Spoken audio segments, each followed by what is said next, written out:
मौसूफ आए और अपनी स्पीच से हम सामान्य को मुस्तफिज करें। जी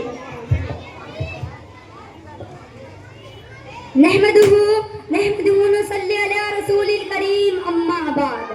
ऐ खाके वतन अब तो वफाओं का सिला दे, ऐ खाके वतन अब तो वफाओं का सिला दे।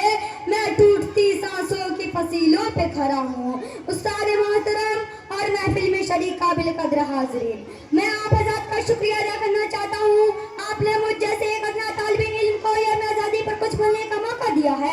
आज हमें बेहद खुशी हो रही है कि हम उलमा इकराम और पुरखों की कुर्बानी के नतीजे में तिरंगा लहराकर आज़ादी का जश्न मना रहे हैं। बुजुर्गान मोहतरम, हिंदुस्तान की सरजमीन एक वक्त ऐसा भी था जब तक के गोरे और मन के काले अंग्रेजों ने ईस्ट इंडिया कंपनी कायम करने के बहाने हिंदुस्तान की सरजमीन पर कब्जा करके हिंदुस्तानियों पर जुल्म सितम और नाइंसाफी का बाजार गर्म कर दिया गया और इस मुल्क के बाशिंदों का जीना हराम कर दिया गया।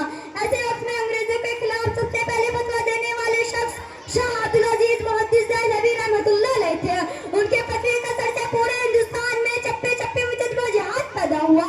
उस फतवे के बाद तहरीक रेशमी रुमाल चलाया गया, तहरीक बालाकोट चलाया गया, हिंदुस्तान छोड़ो तहरीक चली, शामिली का जिहाद हुआ।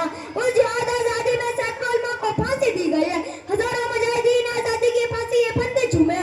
हमारे आबादाद और हमारे बुर्कों ने अपने बच्चों को यतीम किया, औरतों को बेवा किया, जेल की काल कोठरी को आबाद किया, अंग्रेज फौज की गोलियों का सामना किया, तब जाकर यह मुल्क आजाद हुआ। हाजरीन मजलिस, उन मुजाहिदीन आजादी की एक बड़ी लिस्ट है जिनमें हिंदू भी है और मुसलमान भी। उस मुल्क की आजादी में सबने मिलकर कुर्बानियां दी है। चुनांचे एक वक्त वो भी आया कि हिंदू और मुस्लिम दोनों ने मिलकर एक ही प्लेट में खाना खाया और मुल्की इत्तेहाद इत्तेफाक का मुजाहरा किया। अंग्रेजों ने जब उस हिंदू मुस्लिम इत्तेहाद को देखा तो उसने महसूस किया कि अब हम इस मुल्क में हुकूमत नहीं कर सकते। हिंदुस्तान के तमाम मज़ाहिब के लोगों ने जब मुत्तहिद होकर अंग्रेजों के खिलाफ जिहाद किया और कुर्बानियां पेश की तो जालिम अंग्रेज 7 समंदर पार भागने पर मजबूर हो गए। आज हमें अपने मुल्क को बचाने और इसकी हिफाजत के लिए इसी इत्तेहाद इत्तेफाक और प्यार मोहब्बत की जरूरत है। यही इस मुल्क की सबसे बड़ी खूबसूरती और ताकत है।